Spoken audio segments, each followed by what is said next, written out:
This is Inhale, Exhale, an air quality podcast.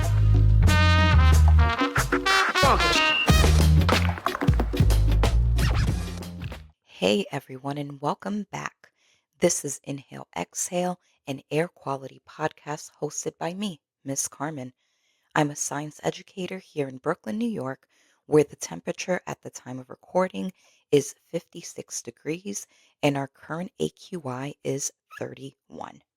So, you wake up in the morning, maybe feeling a little groggy. Maybe your nose is stuffy, your throat feels dry, and you've got a lingering low key headache. You feel off. You're thinking maybe it's allergies, or you didn't sleep well, or maybe you're cooking up a cold. But what if the real culprit is something else? Believe it or not, the air inside your home can be 2 to 5 times more polluted than the air outside. In some cases, it's even worse than that. In this episode, we're diving into indoor air quality, or IAQ, what it is, what affects it, and what you can do about it.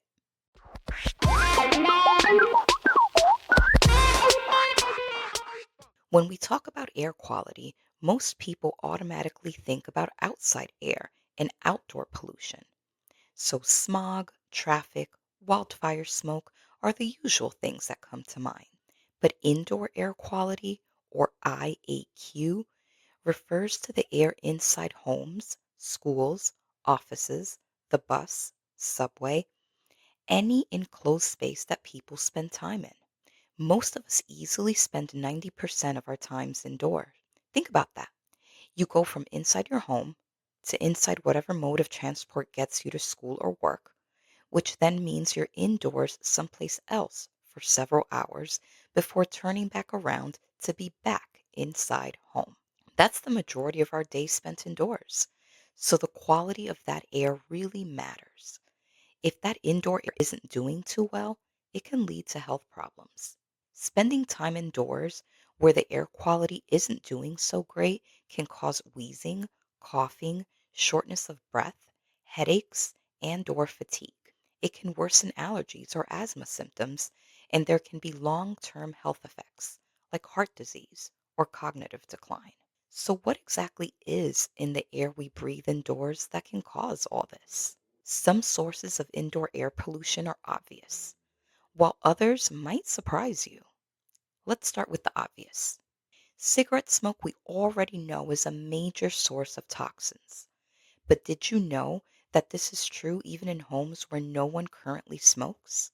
Thanks to third-hand smoke lingering in fabrics, floors, and especially the walls, we now know that there could be indirect, lingering, long-term exposure. Gas stoves, which are popular in most New York City apartments, release carbon monoxide, nitrogen dioxide, and particulate matter into the air while you cook. This is why there's been a push for cleaner cooking alternatives such as electric stoves. Mold or mildew in a home is another air quality problem that can trigger respiratory and skin allergies, along with general respiratory problems. For people with asthma, mold in the home will definitely exacerbate symptoms. Sometimes the mold is seen and is obvious, but most times it's invisible or behind a wall or even under the flooring. So now let's discuss lesser known pollutants. Despite being non obvious offenders, these are often the most problematic indoor air pollutants because they're everywhere and very widely used. Home air fresheners. Most of these products release volatile organic compounds known as VOCs into the air. This can irritate the eyes and lungs. A lot of people are sensitive to these products not just because of the scent, but because of the chemicals released when used. Even unscented home air fresheners can contain and release VOCs. Some household cleaning products and disinfectants contain chemicals that linger in the air and cause irritation.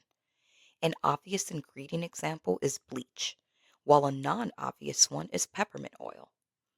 Both of these substances should be used properly diluted according to instructions and should be used in a ventilated area. New furniture, flooring, and carpets contain and release chemicals like formaldehyde and volatile organic compounds into the home. This is what that new rug or car smell is, and why a lot of new items come with instructions to air out or ventilate the product upon opening. Printers, particularly older model laser printers, release ultrafine particles, volatile organic compounds, and even small amounts of ozone into the air, which also contributes to indoor air pollution. 3D printers are another example.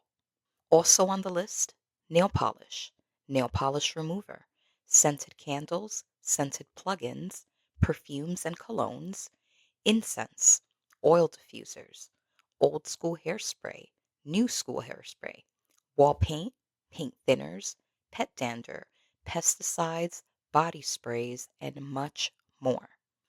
Now, something to consider is that some products release volatile organic compounds even while stored properly. So, simply having them in your home is a source of air pollution exposure. Certain solvents and fuels meet this criteria, so do read labels carefully regarding the storage of chemicals.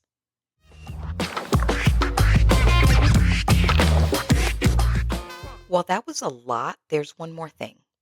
Many of these pollutants build up in our bodies slowly over time, causing harm over an extended period. Lead is a primary example of this, exposure to which is particularly harmful for children. To further understand the impact of indoor air quality, let's break it down by short term and long term effects.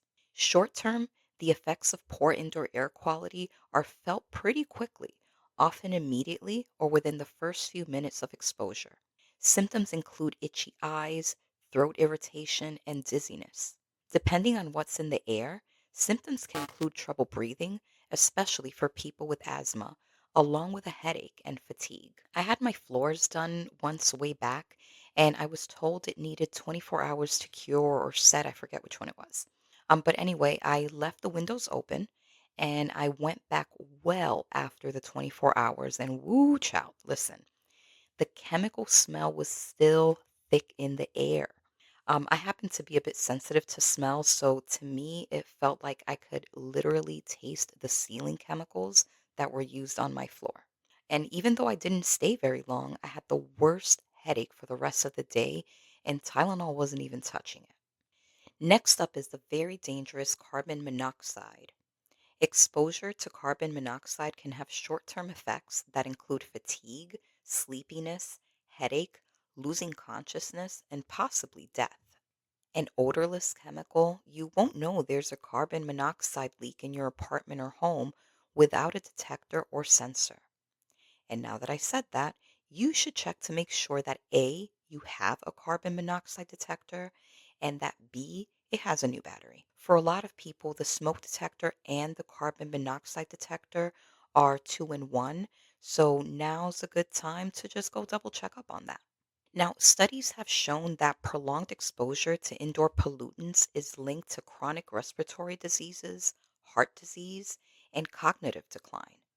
Studies also show that poor indoor air quality in schools and workplaces leads to lower concentration and reduces productivity. Not surprising to learn that it's hard to think and work when the air you're breathing in kind of sucks.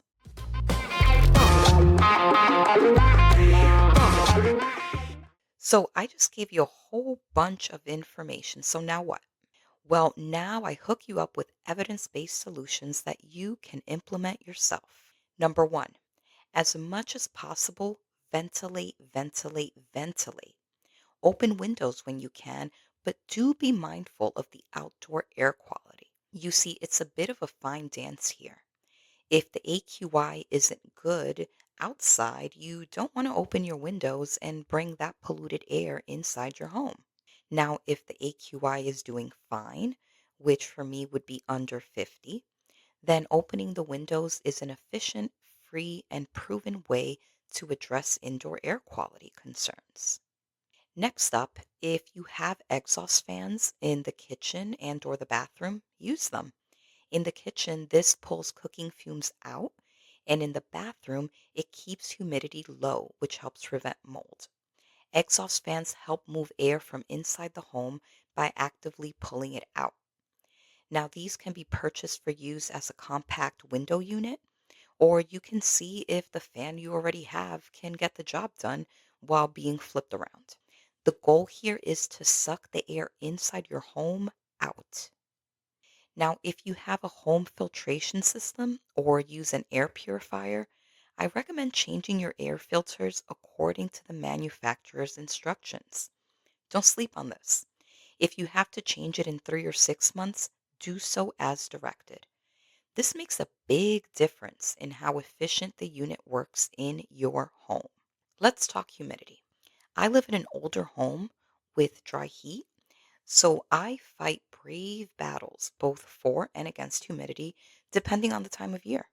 During heating season, the air in here is very, very dry, so I keep a humidifier going almost nonstop. Dry air is hard on your hair, skin, nose, throat, and lungs, so it's best to aim for humidity between 30 and 50%. In the height of summer, I have the opposite problem. So if you're listening from a humid area, I feel your pain.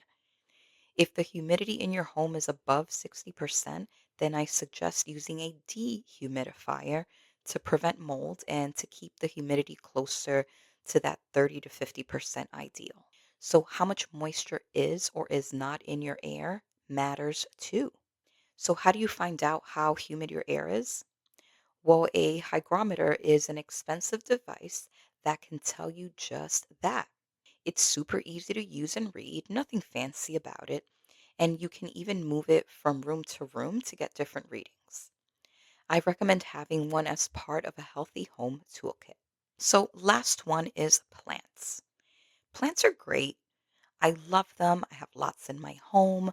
But the truth is, you'd need hundreds of them per person in your home to make an impactful difference in the air quality. I do still recommend having plants in your home.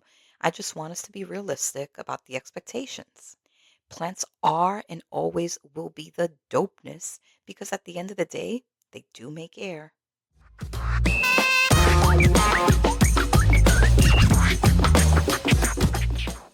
So, what's the big takeaway? Indoor air pollution is real and affects us far more than we realize. But you can take steps to improve the indoor air you breathe. This week, take inventory of what's in your home that may contribute to indoor air pollution and explore what you can do about it. Can you replace the item with something less toxic? Or can you get rid of it altogether? Thanks again for tuning in. If you found the information in this podcast helpful, share it with a friend. And if you're looking to learn and chat more about air quality and air pollution, connect with me on Blue Sky at Miss Carmen Science. You can also check out our Facebook page named exactly after this podcast. Until next time, breathe easy. And don't forget that we all live on the same planet. So, like it or not, we're all in this together. This is Miss Carmen signing off from Inhale, Exhale, an Air Quality Podcast.